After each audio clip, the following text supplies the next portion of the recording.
In MobLand's 9th episode, Eddie awakens to discover Conrad hiding in his room.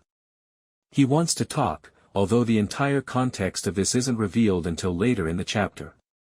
However, one thing is certain, the news is not good. As a result, Eddie asks the dog who would be better off here while ignoring Jan in the kitchen and going outside for coffee. Naturally, this is a metaphor for his own existence, in which he feels like a pet and confined to a cage by the Harrigans. In other news, Kevin has disappeared, vowing to exact revenge on Rigby for the mistreatment he endured while incarcerated. He pretends to be a cab driver and brings the man back home. Kevin eventually confronts Rigby about the abuse after gaining entry to his home. Our most recent videos. Rigby has suffered from severe memory loss over the years, so anything that happened more than 5 years ago is a little fuzzy. Kevin has been plagued by this abuse for the entire season, so that doesn't exactly help him find closure. After asking him if he truly dreamed the entire event, Rigby does apologize and inform him that he has discovered Jesus. This is sufficient for Kevin to get his firearm and, after sobbing uncontrollably, shoot the man in the head. Conrad and Harry attempt to form a partnership with Jamie. It's difficult to tell if Conrad, who is a bit of a loose cannon, is kidding when he says that he'll plant a Tommy gun in the restroom before the meet. It appears that he is, but in any case, it doesn't seem like this meeting will be very enjoyable.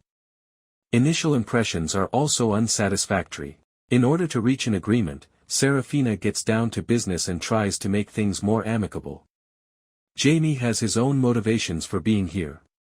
He addresses Harry directly, utterly disregarding Conrad in the process, and points out that the prior favor was for Kat and not for him.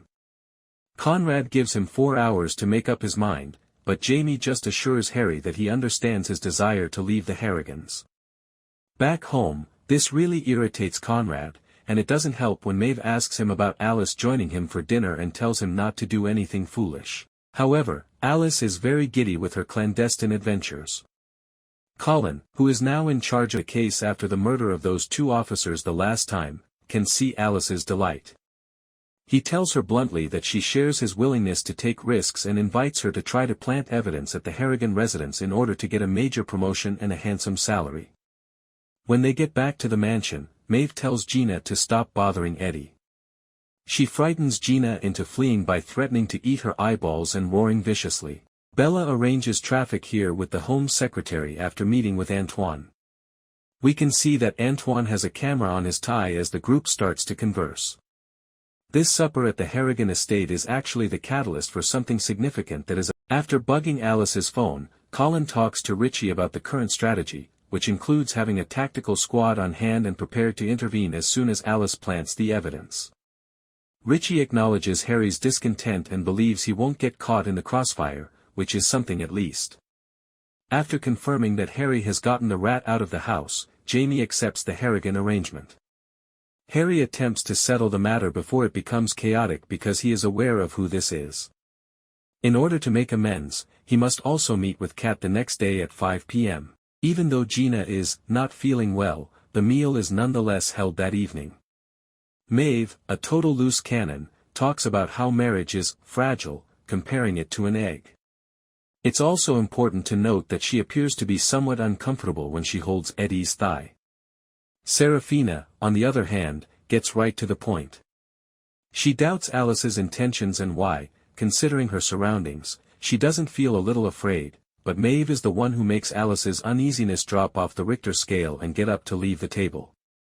After that, everything starts. Harry slips away and catches up to Alice, who is busy gathering evidence to plant across the house, while Conrad questions Maeve and their relationship becomes tense.